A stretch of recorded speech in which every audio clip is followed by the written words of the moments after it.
Hello, welcome back. It has been it's been 15. It's been 5 years. It feels like 15. It's been 5 years since 15 days to slow the spread, and we're still living with the fallout. The pandemic was a little over 5 years ago now, and while most people want to eternally sunshine that part of their lives from their minds forever, I think we are only just beginning to see the long term effects of the lockdowns and what they had on society, in particular, kids. My feeling is that we failed the children badly. The COVID kids are coming of age now, and rightfully, they're furious. We let them down. Some places more than others. Obviously, this differed state by state. But honestly, I got mad just writing this monologue, thinking about the damage that was done. There were many, many moments that stood out to me from that time. I was living in Los Angeles, one of the cities that had some of the most restrictive measures and longest school closures in the country. LAUSD was remote until spring of 2021 with an estimated 155 days lost. But a couple of moments in particular filled me with rage. It was when the schools did open back up and the kids were forced to mask all day, even when they were outside playing, long after we knew that it didn't spread outside.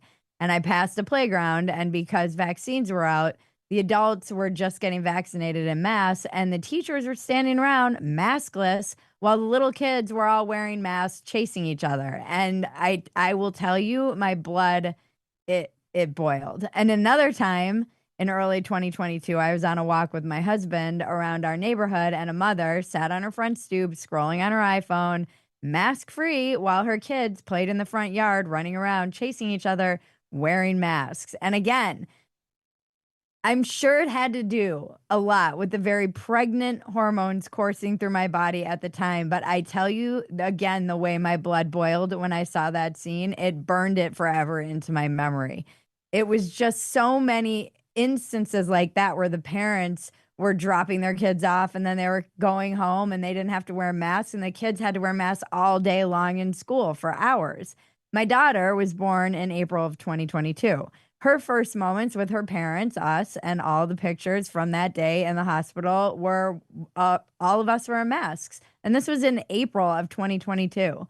Many of my friends have reported severe speech delays from their kids who were born in 2020, 2021. Friends who are speech therapists said that if they didn't have delays, they needed speech therapy. And those are the littles, never mind the teenagers who never logged in and completely disappeared.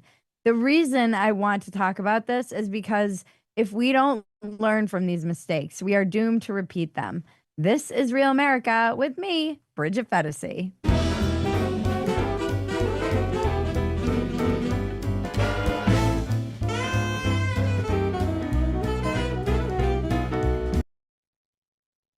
All right. During the pandemic, the media seemed pretty caught up in identity politics and too caught up to look at the bigger picture. They barely talked about the group that suffered the most, children. And if you dared even bring it up, like my friend Bethany did, you were called a grandma killer. Some of you who spend too much time online will remember that moment. But kids weren't dying of COVID, and we knew this very early into the pandemic. They were more likely to die from homicide, drowning, or house fires, actually. The Academy of Pediatrics confirmed that kids made up basically 0% of cases, even fewer deaths, around 160 total. 15 states had zero child deaths. Globally, kids were less than 2% of confirmed cases. When they did get it, symptoms were mild or nothing at all. They didn't spread it much either. They caught it from adults. So they rarely caught it, almost never died from it, and they weren't driving the spread. But during the lockdowns, their ER visits went through the roof, up 24% for younger kids and 31% for teens. They were rushing to the hospital for mental health issues. Study after study said the same thing. Kids had high rates of depression, anxiety, and stress. Lockdowns were bad for children, much worse than the disease itself. 3 in 4 kids showed signs of depression. They missed school. They were lonely. Younger kids got clingy. Older kids checked out. They were constantly stuck indoors, so they got restless or angry. Their routines were gone. Their parents were stressed. Screens completely took over. Sleep problems went up. Abuse risk went up. And the kids who were abused at home, their schools, the one safe place that they had was closed. They're going to carry the long-term effects of the lockdowns for the rest of their lives. and they weren't really built to handle this kind of lockdown stuff. School closures hit 91% of kids worldwide, across Bangladesh, Italy, Spain, England, Holland, China, India. The results were the same: more depression, anxiety, sleep issues, emotional trouble, even suicide.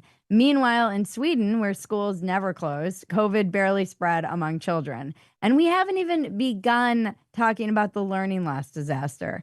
Here at home, the nation's report card showed the cost. Reading scores dropped in grades 4 and 8. Not a single state posted gains. A third of 8th graders couldn't read at a basic level. Math scores were flat except for higher performing kids. Lower performing kids fell even further behind. The gap between them is now about 100 points. And those gaps widen fastest in low income and minority districts. Another area that just drove me insane, because this is who these lockdowns usually hurt the most. Absenteeism exploded, especially in schools that could least afford it. Federal money only helped districts that spent it on academics, tutoring, summer school. Everywhere else, the losses piled up. A Stanford economist projects students will see 6% lower lifetime earnings because of learning deficits.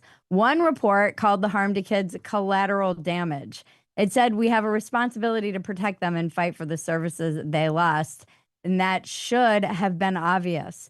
Every bit of research has pointed to the same answer. Kids should have stayed in school. They needed movement. They should have been outside. They needed routine, meals, teachers who could spot trouble, friends, community. Lockdowns didn't save them. It hurt them badly. And if we're going to follow the science, we needed to follow all the science, the kind that showed keeping kids isolated is one of the most damaging decisions we've ever made.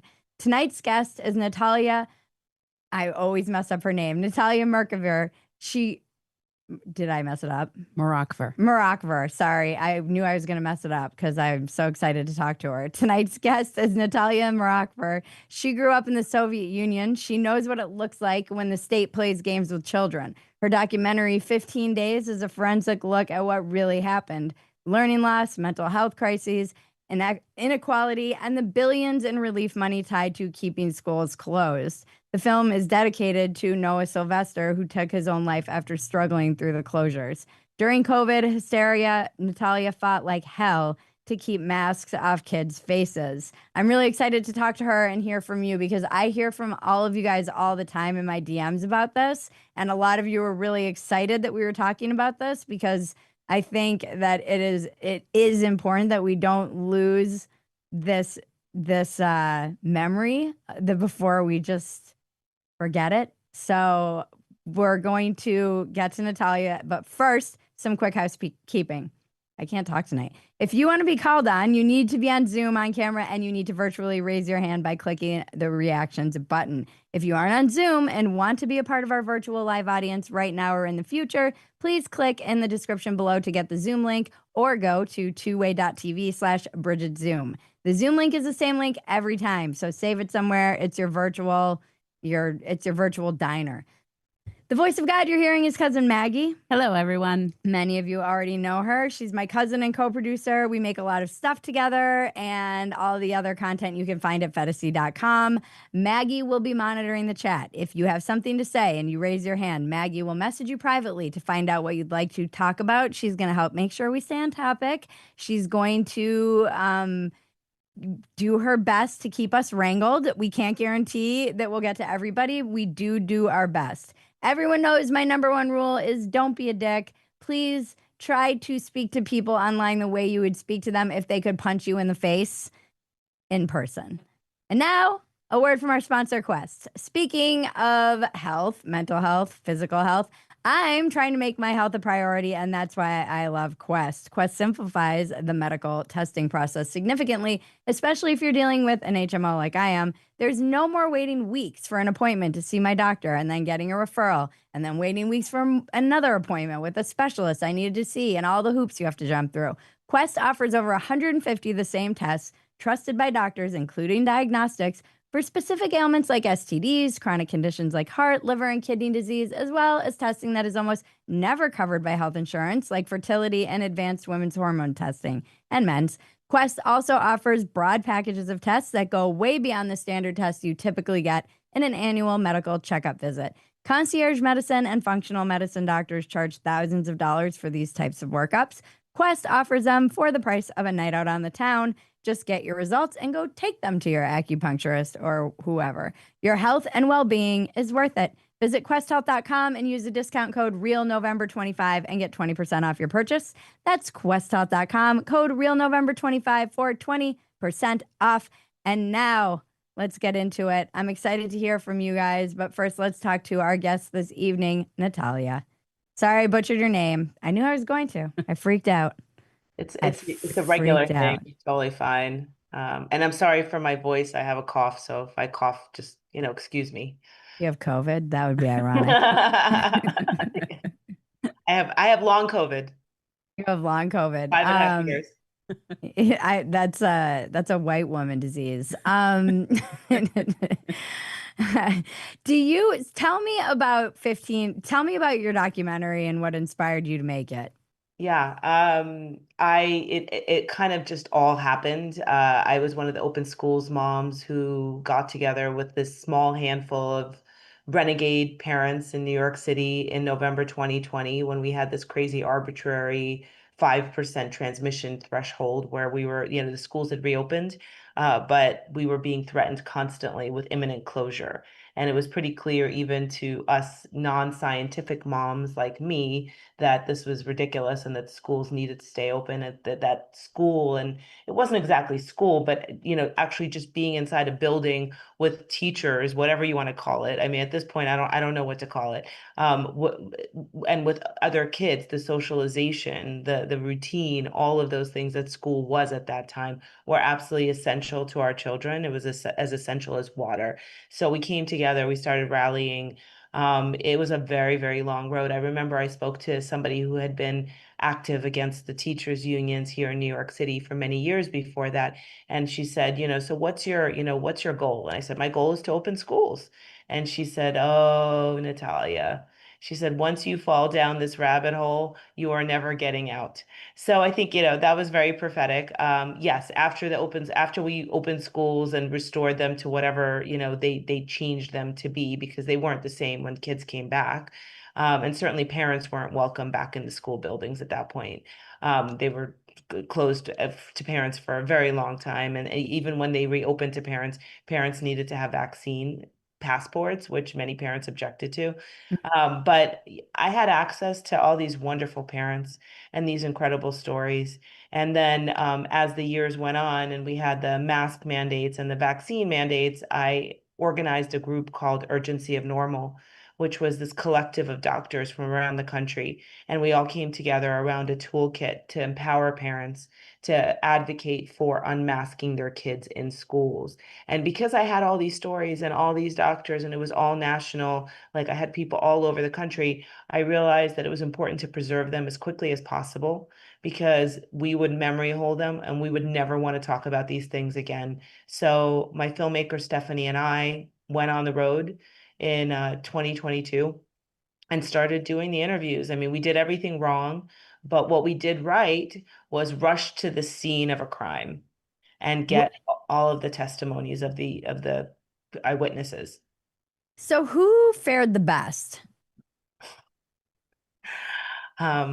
That's a really hard question to answer because I used to think it was the high school students, the ones who had more autonomy and were able to benefit more from, I thought, from online learning. But from having spent some time with parents of kids who have now identified as trans, who are now, 20, 21 years old, these parents talk about what happened when those kids were separated physically from their peers and their teachers and their sports coaches and were forced into the online, net of activists. And Mm. welcomed in there behind closed doors. Because as we know, I have a high schooler. She's always behind closed doors on her phone, on her laptop. It's fairly commonplace. I don't like it, but it's what everybody does. So for the most part, it's laissez-faire. So I think parents thought, hey, this is my high schooler. Like he'll just go on, he'll log on to his classes, he'll do what he has to do. But there was a lot going on at that point. So I don't know anymore because, as you say, the young children had terrible delays and speech impediments, which I still hear among my 11-year-old daughter's friends.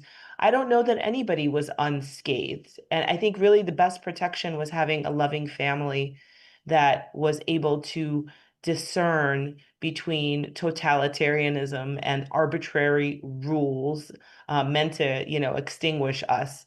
And having parents who, were virtue signaling and willing to offer their children up as, a virtue. Do you think which states were opened the soonest? Florida. Because obviously it was a state by state basis. So some were much worse than others. Yeah, Republican states, Florida, Texas. I mean, we just did a screening in Texas, and one of my friends there, Emily Burns, was saying, well, in Texas, we really, it wasn't like this. Like things opened up fairly quickly. So you don't have as much rage as you do in New York or California or Virginia, really, really bad, very, very blue states. I remember when we were working on the Urgency of Normal toolkit, and we were trying to figure out how to get the attention of the CDC. And so we wrote this letter to the CDC saying, look, there is no science behind masking kids. Please look at the research that our scientists have presented to you and consider removing the masks. And I had wanted to have it hand delivered to the CDC. I don't know, it was like some gimmick that I was trying. Anything. And I spoke to a friend in Atlanta, Kelly Kay, who at that point ran COVID Georgia, COVID tracker. She was a researcher, brilliant, wonderful advocate. And she said to me, I'll do whatever you want me to do. Like I'll deliver the letter, we'll make copies, whatever you want. But I just want you to know our kids have had a totally normal year. So we're doing this for you, not for us. Like Right. this has not been our experience. Yeah, that's the interesting thing too, is that I do wonder, is there actually rage in some of these states? Is there still anger? Because a lot of people feel like that was what had to be done. I think of these kids, even when I was writing the monologue, I cut a line about how the kid, because I still can't believe that it hasn't even been a year since those fires. So there were kids who experienced a year plus of being out of school and then finally got back into school, got into the routine, and then their school burned down, or they were completely displaced, or their house burned down and they had to move. So these kids, I mean, I think of these kids in LA and what they've been through, especially that age, like the kids who were 14 when COVID hit, and then 17, 18 when the fires hit. It's I mean, these poor kids at this really insane age. So yeah, I don't know that there's much. It feels like people who, this is a kind of great thing about America, is people who were mad left. They kind of voted with their feet and they said, I'm out of here. That was one of the craziest things about, I did a road trip in the middle of COVID. So we drove from LA to Texas and stopped in Arizona. And it, when I tell you, it was like two complete, I've never understood.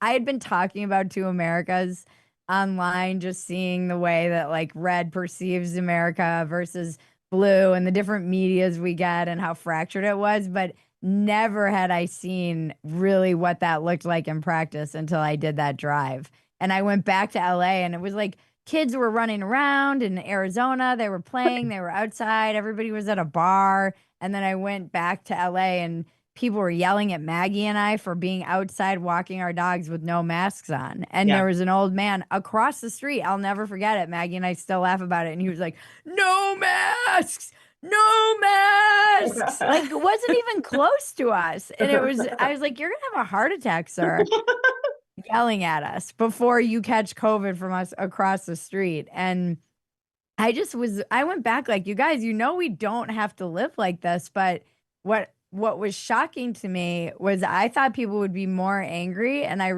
this was a big lesson for me in 2022 because I thought there would be a red wave and it would be a referendum on these draconian lockdowns, and there wasn't. Most people were kind of like, yeah, they did what they had to do with the information that they had. Yeah. All this bullshit lie we tell to ourselves about like when our parents are shitty. It was like the same thing we did with our government. Like they did the best they could with whatever information. Stockholm syndrome. Yeah. Yeah, I don't know. And then you just kind of like I think it's interesting that you guys hit the road and wanted to get this. Something you're on Walk-ins Welcome tomorrow actually, and something you said that stuck out to both Maggie and me is that idea that there's a window in which you can gather these stories where Mhm. people are still willing to tell them and remember them before that window shuts. Can you talk a little bit more about that? Yeah, it was really just purely based on experience, my own personal experience. I am a New Yorker. I came here when I was 6 from the Soviet Union, and for most of my adult life, I've lived in Manhattan. And I was here on September 11th, 2001, when the towers crumbled and 9/11 happened. And it was the most horrifying thing I had ever experienced. I think that's collectively something that most people in this country would say. And I was traumatized, and I lived, 70 or 80 blocks from ground zero, but everything was saturated in the smoke. That's all anybody talked about. It's all anybody thought about, all the news, everything. And I wanted it that way. Like it was this collective trauma, and it was actually helpful that everybody had gone through it simultaneously, and it's all I wanted to talk about. There was nothing else. And that lasted for about 6 months. And I remember going back and forth to California. I had friends, and when I'd get there, people would ask, and I'd want to talk about it. But when we got to 6 months, something changed, and roughly 6 months. I kind of got to a place where I think I had turned it around in my head. I had read everything I needed to read. I had spoken to everybody I needed to speak to, and I was done. Now I really never wanted to talk about it again. And I remember going back to California after 6 months, and people said, and 9/11, I was just like, no, not happening. And so I was like, wow. So I think there really is this window after, severe trauma that you want to, talk about it, process it, whatever. And then that window may close. At least it Mhm. did for me. So I remember as this was happening, as the school closures were happening, well, number one, I didn't want to let the unions and those people who did this to our kids get the last word. Like when life gives you lemons, you have to make lemonade or something, or lemon pie. I don't care. It's got to be something positive, because otherwise it's all for nothing. So you have to make meaning of it. So that was one aspect of it. But also just the fact that I knew that these people were still fresh from the experience. We were still talking about it. I was still, in contact with everyone, with the doctors, with the parents, with the athletes. And I said, if we don't capture this now, in 6 months, they're not going to want to talk about it. And it's true. Like the stories aren't the same. It was raw and it was fresh, and we had to get it, and we got it. Yeah, I think about so much of the momentum that gets lost, in a moment like that. That was something that I couldn't stop thinking about it in the early days of the pandemic when I would see everybody kind of on their couch and just hanging out when I was walking. I'm like, think of all the like athletes who were just about to make it, or all the people that had these. Momentum is one of those things that's so hard to Mhm. anybody who knows this, anyone who's trying to start a new routine, anyone who knows anything about trying to do anything or build anything or become anything knows that once you stop, it is so much harder to like, get going and get that momentum going again. And that cost, we will never know. We will never know what we lost because of just the stop. And I have a lot of empathy for everybody because I also was like, oh, what's the big deal? And 2 weeks, I didn't. I believed them when they said 2 weeks, which I'll never do that again. But Right. I didn't come from the Soviet Union. Yeah. I think had I come from somewhere like that or had parents who had come from a place like that, maybe I would be. I was raised to kind of trust the government to a certain extent, somewhat. I had I don't know. I think that that is something that was broken for a lot of people. Was just, wow, I'm never gonna fall for that one again. Yeah. And the developmental milestones just Yeah. can't be regained. And excuse me, November is 6th month for everyone, but I just keep thinking about that. Like you learn to walk, you learn to talk, you have to do those at a certain age. If Yep. these milestones are missed, Yep. Yep. And just like social milestones for the kids. yeah. Just the homecomings and the all this stuff. All that they were robbed of all of that. And I do feel like those kids are coming of age and they're nihilistic and they're mad, a lot of them. And when I look really at this kind of assassination culture that's taken over, all of these kids were like 15, 16 during COVID and were basically isolated and online. And can we talk about how that seems to be something that connects a lot of these most disturbed individuals who are going out and acting violently upon society? Like this seems like something that we should be having a much bigger discussion about now than than every. And I get it. I get wanting to be like la la la. I don't want to talk about it. I want to move on. I'll see. Maggie and I were just talking about this. How we'll see any kind of media or television shows that were made during that time, and people will be wearing masks or they'll be doing a Zoom, and we're like, oh God, turn it off. Why'd you even try and do this? Hmm. Just you don't want to. I get it. I get wanting to look away, but I don't know. There's a part of me that feels like we actually need to stare directly into that void because for the kids. Yeah, because we're not even acknowledging that anything happened. No, no, which is again still unfair to them. Right, they're resilient, but but the union said that kids were resilient. I mean, Randy Weingarten still says kids are resilient. I don't know what we need to do to show them that they're not, right? Well, and even if kids are resilient, that doesn't excuse putting them in situations that are toxic or bad for them. That doesn't mean we shouldn't try Right. to avoid having to put them in situations where they need to be like little adults or where they need to step up or man up as young kids. Or human shields for adults. I mean, Yeah. that's just insane. Yeah. I remember there were stories. I mean, that the thing is, the school closures are just one side of this, one part of the story. I remember parents on Facebook groups would brag about the fact that like their 6-year-old had COVID and they were keeping them closed in their room and giving them food through the door and Oh wearing God. like, I mean, these were like, Upper East Side, Upper West Side, Upper Manhattan parents who were like, well, the government told us that it's not safe, so we're going to. So basically, like they looked out and they never looked in. Like they didn't put their children first. And I think Hmm. that's really the biggest concern, those Yeah. children who were sacrificed. Yeah. We have a couple of hands. We'll kind of pop in and out of talking to people and talking to each other. Are you okay? Do you need water or No, no, I'm anything? great. I have cough Okay. drop. Yeah. Who do we have first, Meg? Okay, I'm gonna bring up season first. I knew season was gonna be up in this Yes. shit. There we go. Ask it to unmute there. Season, I can't see anything. I can't see the chat. I can't see who's here. And when I logged in tonight, I was like, if season isn't up in this tonight, I'm going to be very disappointed. Yeah, I mean, my heart rate is probably through the roof right now. When you said yesterday when I watched it and last night's dumpster, I was just like, I felt my whole body react to the topic.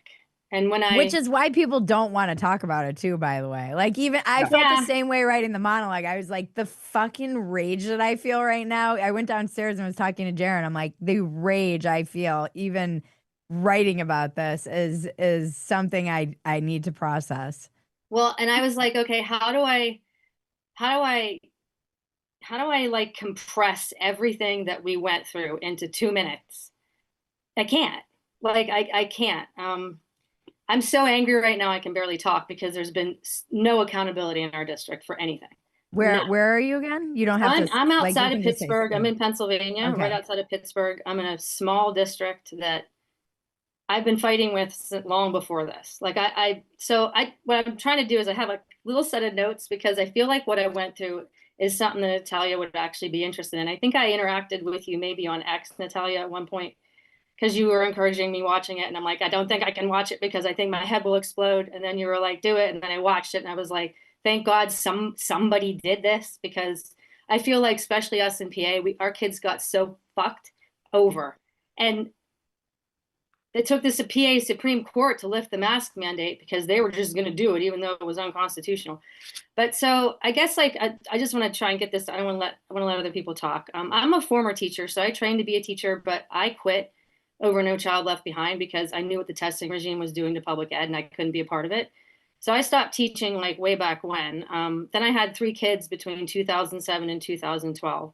And because I'm interested in education, I'm a teacher, our family has done everything. We've homeschooled, we've done bricks and mortar, we've done cyber school, now we're doing private school and homeschooling again. So we've been all over the place. So by the time that COVID hit and they decided to lock everybody down, and by the way, none of the schools had any training. Like our kids have done cyber school with teachers that are trained to do cyber school. None of the teachers in our district were trained for that. Yeah. So it was a shit show from the beginning because they had no idea what to do, and they didn't really even know how to take attendance. And my son was in 2nd grade. My middle child, who is autistic, was in 4th grade. And my older kid, who has ADHD, who is extremely smart, was in 6th grade. And what's crazy is because we homeschooled, my kids didn't get affected the way other kids did. My kids rolled right into it like, oh, so we're just like going to learn our own stuff now and maybe check How and long was pretend that we're actually Pennsylvania? doing the schoolwork. What's that? How long were they locked down? So in PA, in our district in particular, we were locked down when everybody else did in 2020, and then they didn't go back to school till midwinter of 2021, and then they went back and they had one hybrid day. And so I was already putting signs out at one point like, we have an autistic child. This does not work. You cannot do this to special needs families. My kid cannot learn this way. We already established that. We've homeschooled. We know that it doesn't work for her. So, but they didn't care. They had no care. So, that was like a problem, but we adjusted to it because we've homeschooled before and we knew how to roll with the punches. And my attitude towards public ed was already shit to begin with because I was always up my district's ass about everything because I knew how to opt them out of the tests. I knew how to opt them out of sex ed I didn't want them in. I was always vigilant with the school district and always up their ass about things that they were doing. And my kids would always tell me, hey, Mom, like, for instance, my son was in 2nd grade and they were giving him personality tests and asking him what his sexual preferences were for career readiness. So I was always up their ass because I never really trusted public ed to begin with because I had been in it, I had trained in it, I knew exactly what it was. And then when this happened, I was watching all this going on and people were like, oh, the mask is off. And I'm like, I've known about this. You're all just starting to see what public ed is now. Yeah. But then it got worse because I asked them what was going to go on with the masking. And the superintendent was like, well, I don't know what we're going to do in the fall. We'll have to see when we come back. And I knew he was purposely dodging me. So once all the masking started, they took a poll of our school district and asked parents whether they wanted their kids masked, and they overwhelmingly said no. And they instituted a mask mandate anyway. There were 500 districts in PA in the fall of 2021. Only 66 had a mask mandate, and mine was one of them. And they knew exactly what the parents wanted.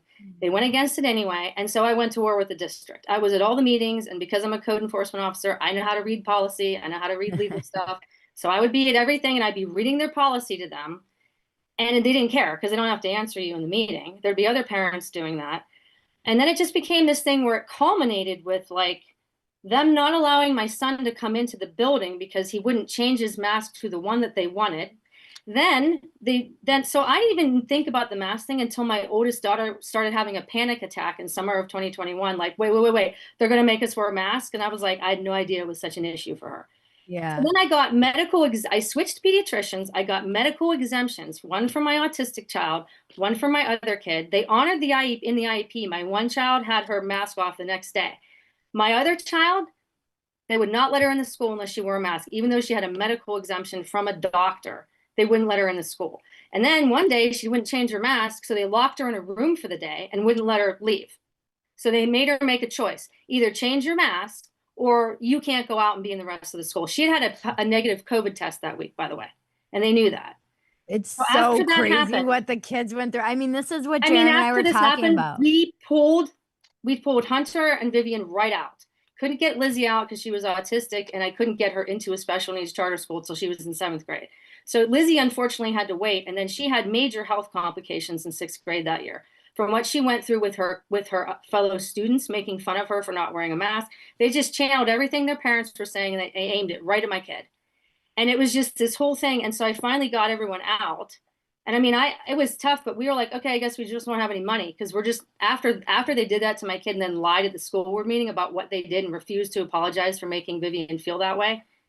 I was done. I was like, there's no accountability with these people. They're literally doing whatever they want. I filed civil rights violations with the PA Department of Education, but since they're the ones that were setting all the mask policies, how do you think that went? They denied all of it. You know, like I filed all this legal stuff with them, and the solicitor just basically went after us until we didn't have any savings left.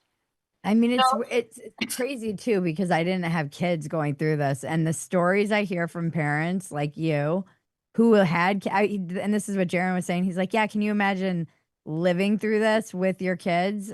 Well, that was it for me. I had already felt like public ed. I knew it was government schooling, and I knew they could do whatever the hell they wanted because they have endless taxes and they can just literally do what they want. And so after this happened, where there was nobody to appeal to. With when they were doing something wrong, there was no way to have them be accountable, and there still isn't. We only just recently this year had 2 school board members change over, and it wasn't because of their COVID policies. It was because 2 people just they wanted them to be transparent. That was it. They have never been accountable for anything they did. Not at all. My son was he had to be rehabilitated in math at the private school all the way up until 6th grade because it screwed with him so bad. How are they doing now? Never taken accountability for any of it. And so I'm done with public education. This is why my point at this is why I'm at the point now where I'm like, it is a government entity that has no accountability to people, and COVID was its actual face with the mask off. That's what it really is. Ironically. They'll do whatever they want with your kids, and you have no recourse. So I don't want any part of it, like no part of it after that. And the teachers, I'll close with this. When my autistic child was having an issue in class, they couldn't see her face. So she would shut down, and I had a conversation with her teacher, and I was like, look, this is a problem that she's masking. This is why I'm trying to get this changed, because if you can't see when she shuts down, you're not going to be able to help her. She acknowledged that was the case, but then she said to me, well, it's just too bad. That's just a policy and I need a paycheck. Yeah.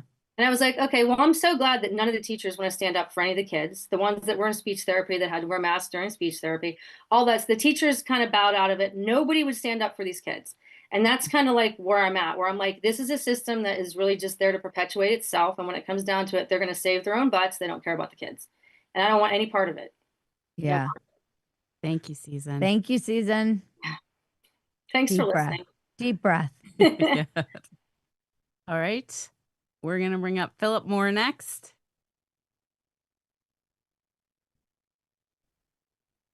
Hi, Bridget. Hi, Philip. I'm just going to be quick.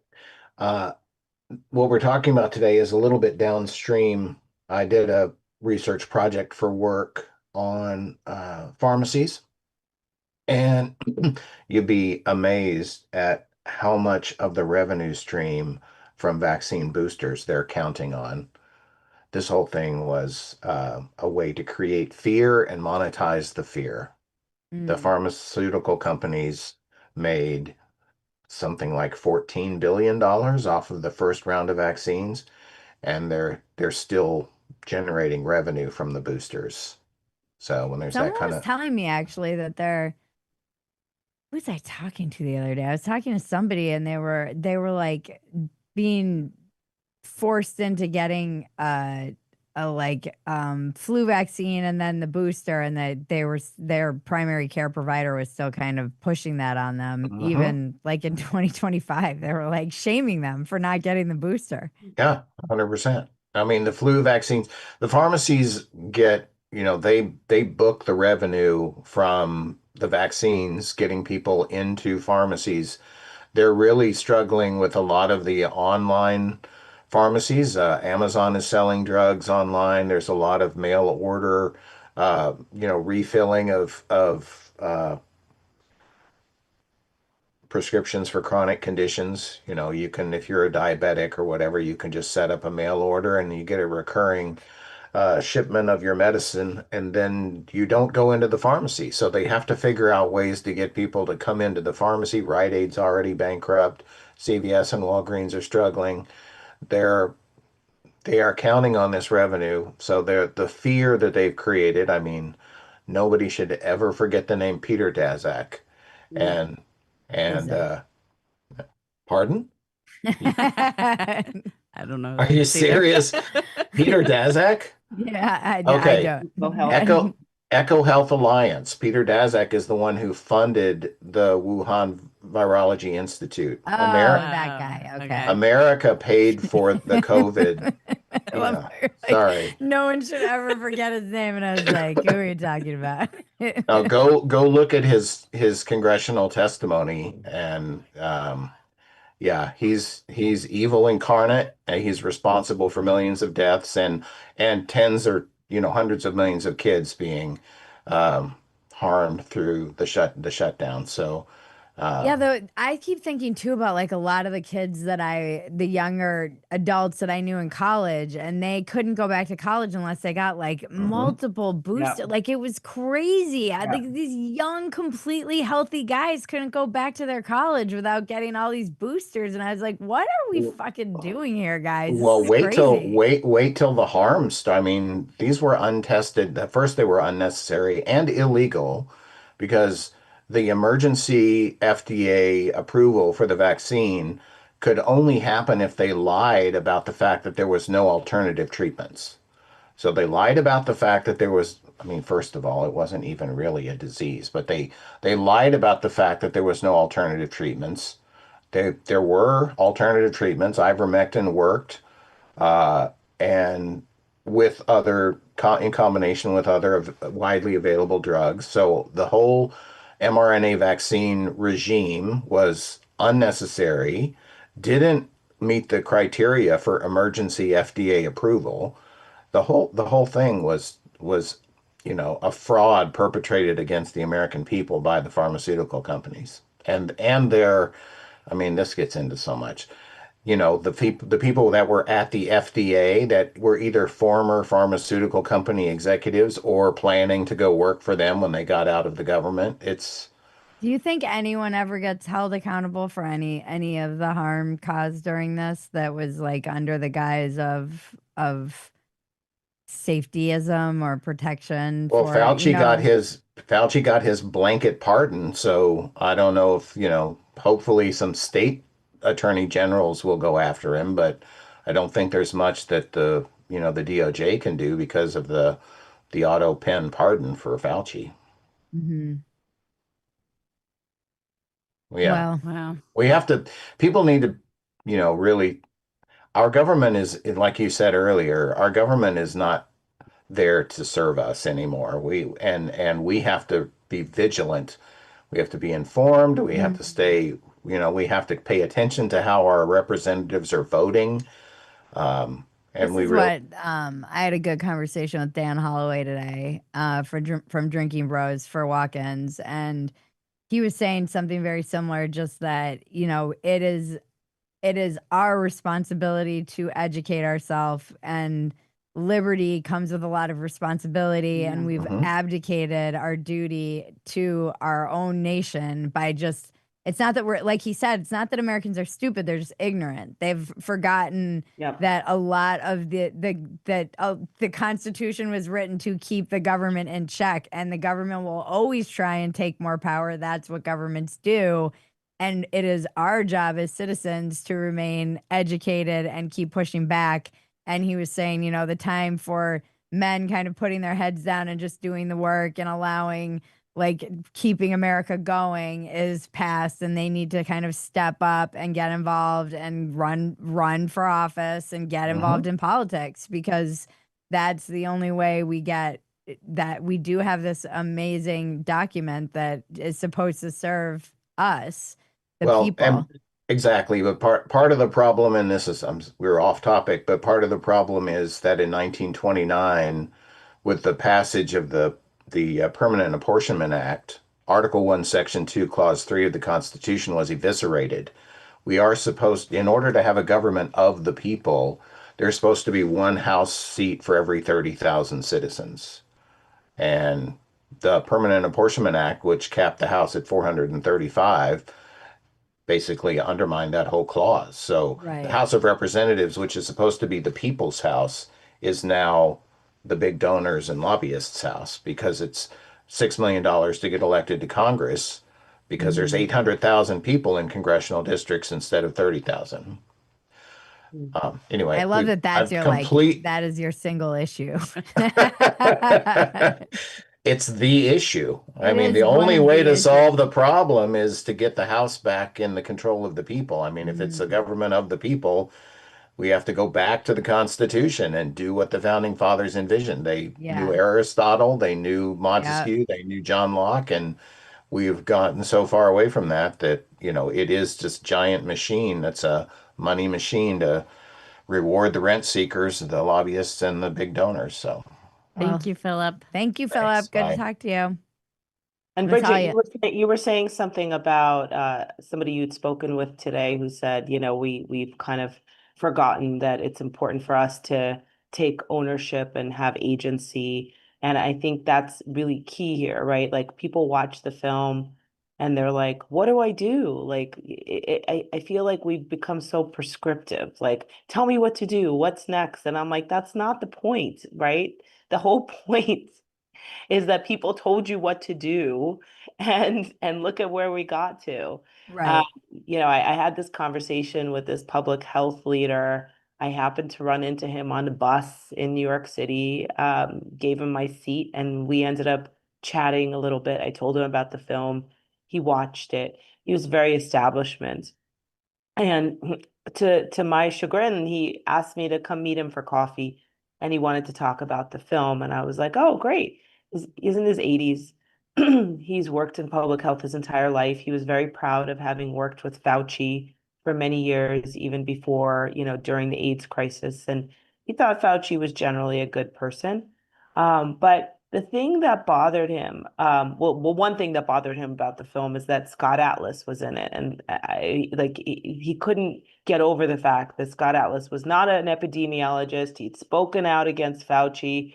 It was like this whole thing, like, why would you have Scott Atlas in this film? Like, there's still this very, you can use these experts, but not these experts, like, Mhm. and if you do, like, forget it. But what really shocked me was he kind of agreed with many of the points we made and said, okay, maybe we made these mistakes and you guys were misled and schools shouldn't have been closed as long as they were. But his biggest concern wasn't um, he wasn't looking to earn the public's trust in public health. Like he felt that public health was still entitled to that trust. And Right. he was very concerned that if there was another pandemic, the public would not trust them. And I said, well, why should they trust you? Why do you think you still are entitled to this trust? And, he just felt like it was like a legacy thing. And that's Right. the problem. We've learned nothing. They've learned nothing. And here we are, they're demanding trust. I want transparency. I want like what Jay Bhattacharya talks about, replicability in Right. studies, right? I want to know more, not less. Right. We have a couple more hands we'll try and get to. We do. I'm going to bring up Philip. Another Philip. And the other Philip. Oh, wait. Let me just unmute you there, Philip. There we go. I'm the inferior Philip. So, Nah. but yeah, no, I live here in New York, in upstate New York, and it was the same thing because it was literally like 3 years of shutdowns effectively because and I worked I picked up COVID tests, and when I signed up, it was like maybe to work there, maybe 2 months in, 3 months in. So there was no vaccine.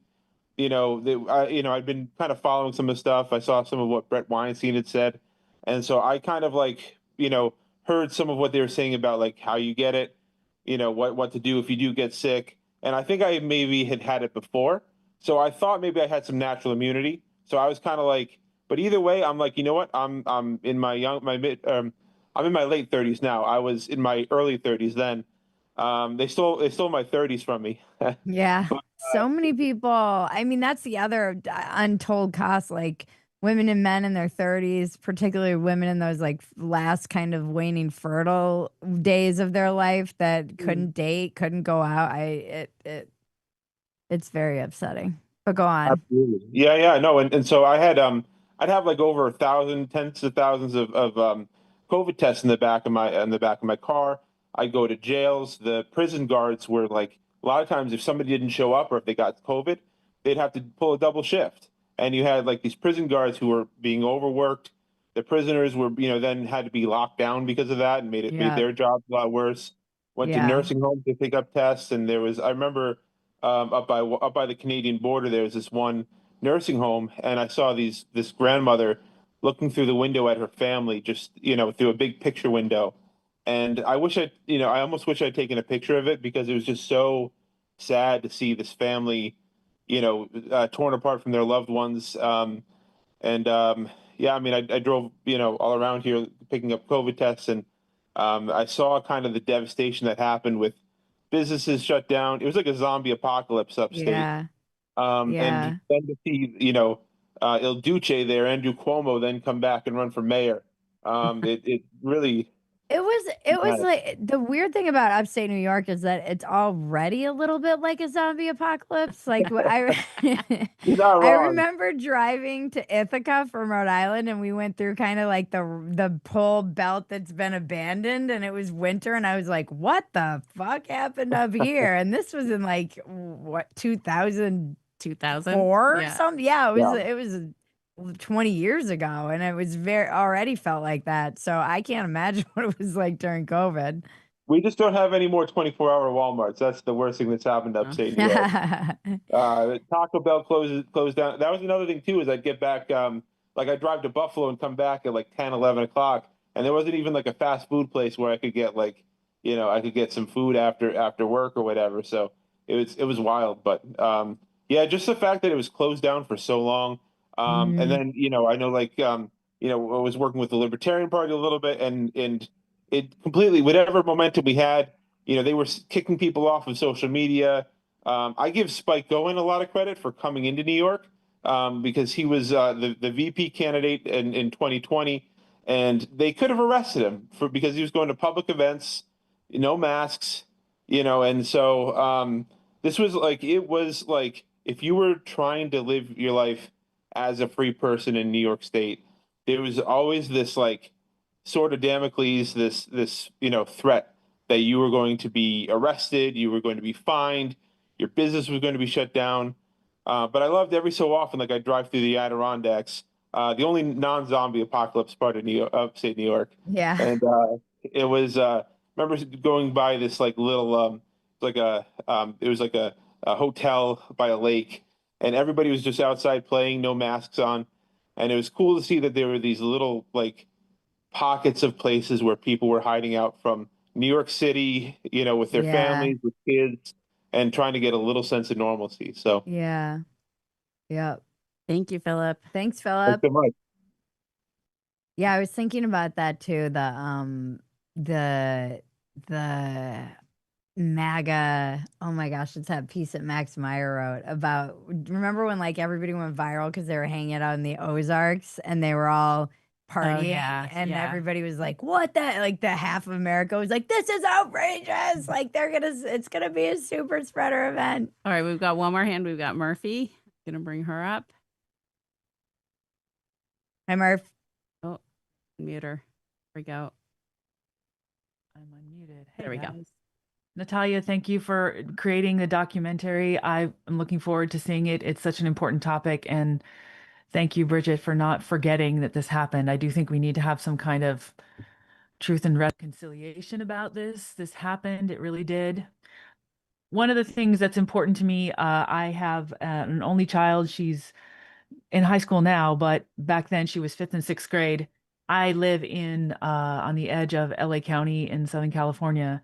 And I will never forgive the librarians, the teachers. Okay, they were trying to figure it out, but librarians didn't have to do anything. And it would be an easy thing for them to have done, is to get on and open the books and read to the kids, and also talk about, here's a book for you to read. Here's a possibility. It's so important to read when you're little and have the love of reading. I made sure my daughter had a Kindle. Actually, I gave her my Kindle, got a new one, and made sure that happened. The librarians did nothing. They got nothing. They got a 2-year vacation. They didn't have to do anything. Like, you guys, you have I one didn't even job. think of that, actually.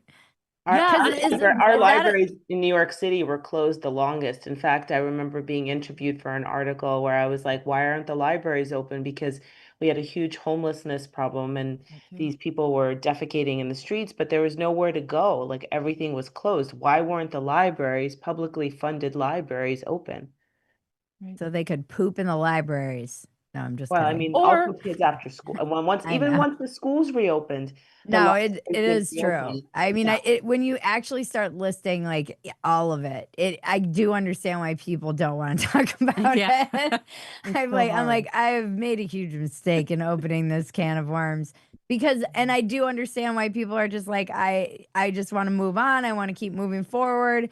But it really is like, even talking the last guest, Philip, how he was saying there was this kind of sword of Damocles hanging over you, and the way it got politicized, and the way people got shamed, and the way that if you didn't behave a certain way, you were a bad person. But even online, I was having a discussion with somebody today about what to do with YouTube, and I'm so used to like always living under the fear of being just disappeared online from speaking out against that stuff online at the time when you could not speak against it, that I'm still like, well, you never know. They might, like, the administration might change and the regime might change, and then suddenly my whole like online persona and thing will just disappear.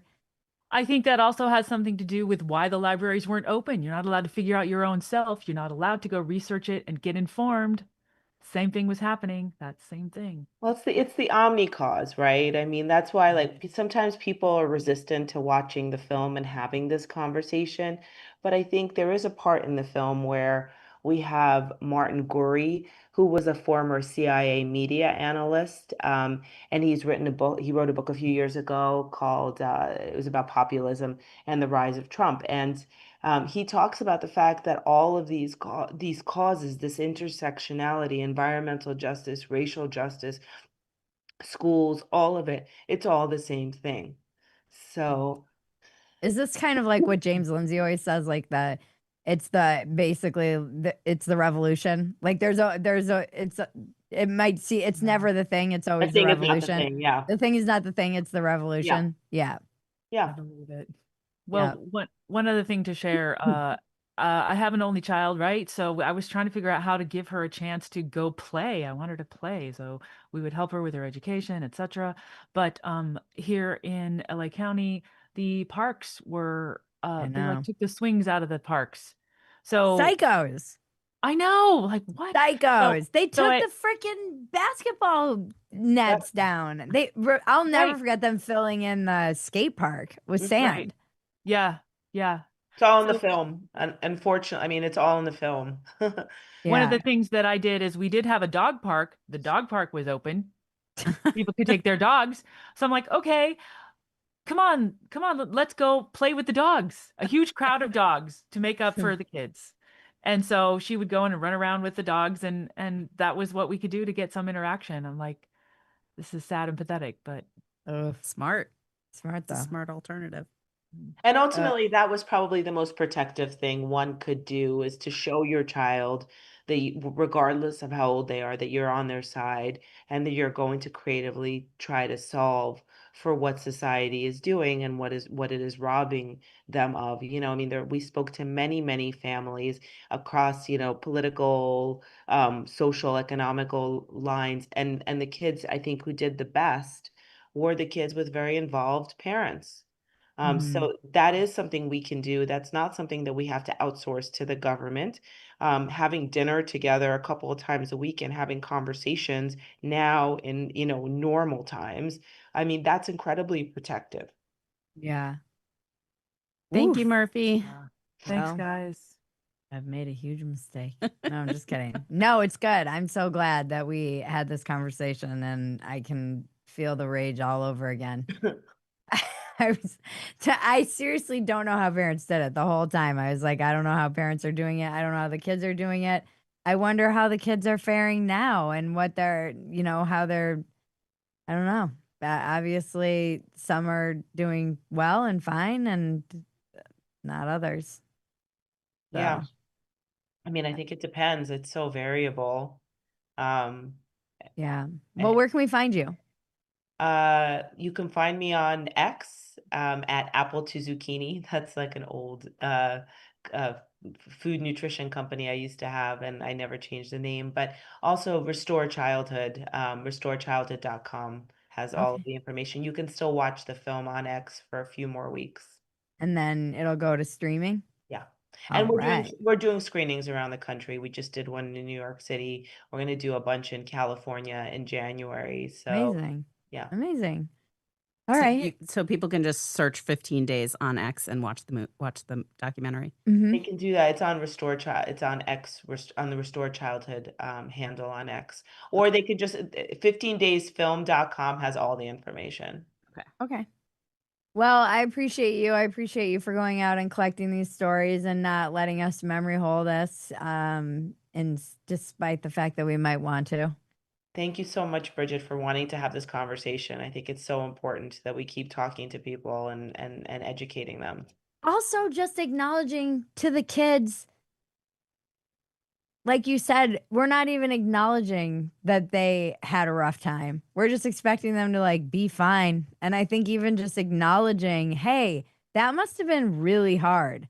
Not all of the things we did were right. We kind of failed you in more states than others. And how are you doing? How do you Right. feel? Just Right. like, Right. I think even just acknowledging that that was hard because, like you said, they're just expected to like go on, and everybody's like, "All right, anyways, well, we did the best we could. Good That luck." drives me crazy. But have Yeah. you noticed that when little kids fall down, we're told now to tell them that they're okay? Tell Hmm. them, like, this is exactly that, right? Where you're all right, you're all right. But are you?